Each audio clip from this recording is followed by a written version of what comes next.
Câu hôm nay là câu tôi không làm nữa đâu, mà cũng câu dễ thôi. Hôm nay bài dễ. Tôi không làm nữa đâu. Nhóm ọt vơ tiệt tề. Nhóm ọt vơ tiệt tề. Nhóm là tôi đấy. Nhóm là tôi. ọt vơ là không làm. Đó. Mình vơ cũng được, ọt vơ cũng được, mà không làm. Tiệt tê là nữa đâu. Nhóm ọt vơ tiệt tê. Nhóm ọt vơ tiệt tê. Tôi không làm nữa đâu. Anh vui nào, đọc cho em nào. Nhóm ọt vơ tiệt tê. Nhóm offer tiệt tê. Chị Tú nào. Nhóm offer tiệt tê. Đúng rồi, nhóm offer tiệt tê, câu dễ mà đúng không? Câu tiếp theo, vì tiền lương ít quá nè. Prúa bạc khái tịch bệ. Prúa bạc khái tịch bệ, có thể nói là phùa phẹt khai tịch bệ, phùa phẹt khai tịch bệ cũng được. Prúa là vì, bạc khai là tiền lương, tịch bệ là ít quá. Prúa bạc khái tịch bệ. Ok, anh vui nè, đọc. Prúa bạc khai tịch bệ. Prúa bạc khai tịch bệ. Nói lại. Prúa bạc khai tịch bệ. Bạc khai. Prúa bạc khai. Bạc khai. Bạc khai. Prúa bạc khai tịch bệ. Đúng rồi, Prúa bạc khai tịch bệ. Chị Tú nào. Prúa bạc khai tịch bệ. Đúng rồi, Prúa bạc khai tịch bệ. Tăng lương cho tôi đi. Câu tiếp theo, tăng lương cho tôi đi. Đồng lớn bạc khai ôi nhóm từ. Tăng là gì? Tăng là đồng lớn. Tăng đồng lớn. Bạc khai là lương. Ôi nhóm là cho tôi. Từ là đi. Đồng lớn bạc khai nhóm tư. Đồng lớn bạc khai nhóm tư. Còn nếu câu này mà họ nói là lớn bạc khai ở nhóm tư, họ nói lớn không mà không nói đồng lớn là gì? Lớn là lên thôi. Lên lương cho tôi đi. Lớn bạc khai ở nhóm tư. Nhớ ha. Đồng lớn là tăng. Lớn là lên. Đồng lớn bạc khai nhóm tư. Mà anh vui nào, đọc cho thầy. Đồng lớn bạc khai nhóm tư. Đồng lớn bạc khai ôi nhóm tư. Đúng rồi, chị Tú. Đồng lớn bạc khai nhóm tư. Đồng lớn bạc khai ôi nhóm tư. Đúng rồi, đồng lớn bạc khai nhóm tư. Câu tiếp theo, khi nào phát lương nha, khi nào phát tiền lương hay là khi nào phát lương đó. Pena bạc bạc khai. Pena bạc bạc khai. Pena là khi nào, bạc bạc khai. Bạc bạc khai là phát lương. Thì cái từ bạc này là phát đi, đơn giản như thế, nhưng mà thường là cái câu này không có tách. Phát lương là bạc bạc khai. Bạc bạc khai. Có thể nói là pena bạc phẹt khai. Pena bạc phẹt khai cũng được nữa. Anh nói như thế. Rồi anh vui là đọc pena bạc phẹt khai. Pena bạc bạc khai. Đúng rồi chị Tú. Pena bạc phẹt khai. Pena bạc bạc khai. Đúng rồi, pena bạc phẹt khai. Tiếp theo, cuối tháng lãnh lương. Cuối tháng lãnh lương. Trong khái bạc bạc khai. Trong khái bạc bạc khai. Trong là cuối, cái này ô ngà ong đi, con o ngà ong, ô ngà ong viết chữ ô lại, viết chữ ô nó đúng hơn. Ô ngà ong trong khai. Trong khai là cuối tháng. Cái từ trong là gì? Trong là cuối, khai là tháng, trong khai cuối tháng. Bao bạc khai là lãnh lương. Đối với người Khmer, phát lương và lãnh lương chúng ta chỉ dùng một từ duy nhất là bao bạc khai thôi. Chỉ một từ đó thôi. Bao bạc khai. Còn nhận lương, tổ tua bạc khai. Tổ tua bạc khai. Nhưng mà đôi khi họ cũng vẫn dùng là bao bạc khai. Họ thích dùng cái từ bao bạc khai nhiều hơn nha. Anh vui nào, trong khai bao bạc khai. Trong khai bạc bạc khai. Đúng rồi, chị Tú nào. Trong khai bạc bạc khai. Đúng rồi, trong khai bao bạc khai. Nhớ ha, hai từ đó nó đều dùng một từ thôi. Sếp không giữ lời. Sếp không giữ lời nói, giữ lời. Mê ót rẹt xa sầm đầy. Mê ót rẹt xa sầm đầy. Mê là sếp. Ót là không. Rẹt xa là giữ. Sầm đây là lời. Mê ót rẹt xa sầm đầy. Mê ót rẹt xa sầm đầy. Sếp không giữ lời. Anh vui nè, đọc mê ót rẹt xa sầm đầy. Mê ót rẹt xa sầm đầy. Đúng rồi, chị Tú nè. Mê ót rẹt xa sầm đầy. Mê ót rẽ xa sầm đầy rẽ xa sầm đầy đau xa rẽ xa sầm đầy mê ót rẽ xa sầm đầy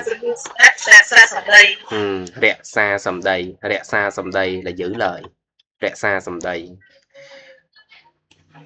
hứa hẹn nhiều lần hứa hẹn nhiều lần son nì da trơn đòn son nì da là hứa hẹn chỗ này chúng ta có thể dùng một từ nữa là nạch trơn đòn cũng được nữa nhưng mà từ son nì da là nó chuẩn hơn nó sát nghĩa hơn son nì da là hứa hẹn trơn đòn là nhiều lần son nì da trơn đòn son nì da trơn đòn có thể nói là son nì da trơn đòn cũng được nữa tại cái từ trơn này nè nó là trợn âm nói son nì da trơn đón son nì da trợn đòn anh vui nè đọc cho em câu này son nì da trơn đón son da trơn đòn chị Tú son nì da trơn đón đúng rồi son nì da trơn đón hứa hẹn nhiều lần thất hứa nhiều lần quá thất hứa nhiều lần quá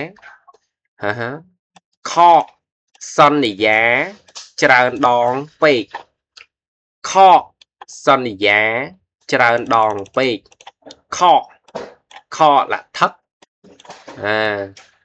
thất một chuyện gì đó son nì da là hứa hẹn thì thường thất hứa kho son nì da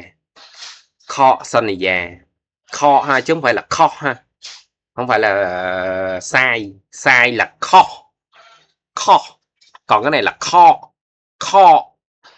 kho son nì da là thất hứa trơn đòn là nhiều lần peak là quá kho son nì da trơn đòn peak anh vui nè đọc cho em kho son nì da trơn đòn peak kho son da trơn peak kho son nì da trơn đòn peak kho son nì da trơn đòn peak đúng rồi chị Tú nè kho son nì da trơn đòn peak đúng rồi kho son nì da trơn đòn peak thất hứa nhiều lần quá bây giờ không tin tưởng nữa ai lỡ ót chưa chẹ tiệt ai lỡ ót chưa chẹ tiệt ai lỡ là bây giờ ót là không chưa chẹ là tin tưởng tiệt là nữa ai lỡ ót chưa chẹ tiệt bây giờ không tin tưởng nữa đó anh vui nè đọc cho em ai lỡ ót chưa chẹ tiệt đúng rồi chị Tú nè ai lỡ ót chưa chẹ tiệt đúng rồi ai lỡ ót chưa chẹ tiệt câu cuối nếu muốn chắc chắn nè nếu muốn chắc chắn cái này chắc chắn ha chứ chưa gọi là chắc ăn ha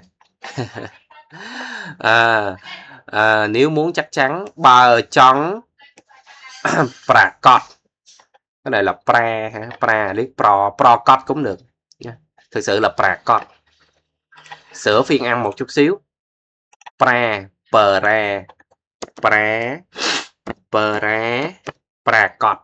đọc là prakot nó chuẩn hơn bờ chọn prakot nếu muốn chắc chắn ba là nếu rồi chọn là muốn rồi prakot là chắc chắn rồi ví dụ mà nói chắc chắn 100% prakot mùi rồi phịa rồi prakot mùi rồi phịa rồi là chắc chắn 100% bờ chọn prakot nếu muốn chắc chắn rồi anh vui nè đọc cho em bờ chọn prakot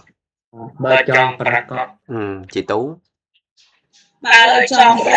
đúng rồi bờ chọn prakot chắc ăn cũng prakot chắc chắn cũng prakot mà chắc ăn 100% cũng là prakot mà rồi phía rồi nhớ ha chắc chắn chắc ăn rồi chúng ta sẽ đọc lại tất cả là 10 câu trong đây ha. Bài hôm nay cũng tương đối là cũng có nhiều từ hơi khó hơi sâu đó sếp không giữ lời đúng không từ trên nữa còn trên này nữa tôi không làm nữa đâu nhung thua tiệt tê vì tiền lương ít quá tăng lương cho tôi đi đầm láng từ khi nào phát lương pena bao cuối tháng lãnh lương trong khai bao sếp không giữ lời mê ót rẽ xa sầm đầy hứa hẹn nhiều lần Sonny giá tràn đòn. Sonny giá tràn đón. Thất hứa nhiều lần quá. Kho Sonny giá tràn đòn pê. Kho Sonny giá tràn đòn pê. Bây giờ không tin tưởng nữa. Ấy lỡ ọt chưa trẻ tiết. Ấy lỡ ọt chưa trẻ tiết. Nếu muốn chắc chắn bờ tròn prakot. Bờ tròn prakot. Phải làm hợp đồng gì đó. Bài đó bài tiếp theo. Rồi anh Vui nào đọc cho em nào. Tất cả là 10 câu. Khánh offer tích tê. Rồi bạc khe tích tê. Bạc khe tích tê. Đồng lần bạc khe ở nhầm tờ. Đâm lâm bạc khe ở nhầm tờ. Pê nà bớt bạc khe. Chôn khe bớt bạc khe. Đừng có đọc khe. Đừng đọc là khe. Khai. Chôn khai bớt bạc khe. Khai. Khai. Khai. Cái lưỡi chúng ta để im xuống dưới và dùng âm cổ. Khai. Khai. Khai. Khai. Khai. Rồi nói lại nè. Trong khái. Trong khái bớt bạc khai. Trong khai bớt bạc khai. Được rồi đấy. Mê ọt rệt xa xâm đây. Son lịch gia chữ đo. Kho son lịch gia chữ đo bếp. Kho. Kho. Kho son lịch gia. Kho son lịch gia chữ đo bếp. Đúng rồi. Ai lư ọt chưa chết tiết. Bờ trong prakot. Bờ trong prakot. Bờ trong prakot. Đúng rồi, nhấn mạnh prakot. Ok, nó con tràn bằng vui. Tao bằng tú.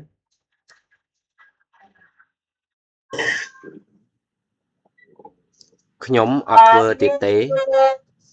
Nhóm offer tiếp tế. Pro bạc khai tiếp tế. Đầm lan bạc khai ở khiêm tấn. Lên na bạc khai. Trong khai bạc khai. Mê ọt rẹ xa xâm đấy. Mê ọt. Rẹ xa xâm đấy. Mê ọt lo xa xâm đấy. Rẹ xa xâm đấy. Mê ọt rẹ xa xâm đấy. Sơn lý gia trở lên đó. Khọ sơn lý gia trở lên đó. Khọ sơn lý gia trở lên đó phết. Ấy lơ ọt chưa che tiết. Ba ơ trong sập. Ba ơ trong No. Bờ trong prakot. Ba ơ trong prakot. Được đâu sao ba ơ. Sao đọc là ba ơ. Ba ơ trong thôi. Ba ơ trong. Ba ơ trong prakot. Hả? Ba ơ trong prakot. Yeah, tâm trời. Ok rồi, hôm nay chúng ta tạm dần sớm nha. Hôm nay cũng học viên ít rồi. Ngày mai chúng ta cũng nghỉ xả hơi một ngày cuối năm. Chúc anh chị đi chơi vui vẻ nhé. Ok, hẹn gặp lại. Chum riệp lia. Con trai bon. Bye bye. Con trai chum riệp lia bon. Bye.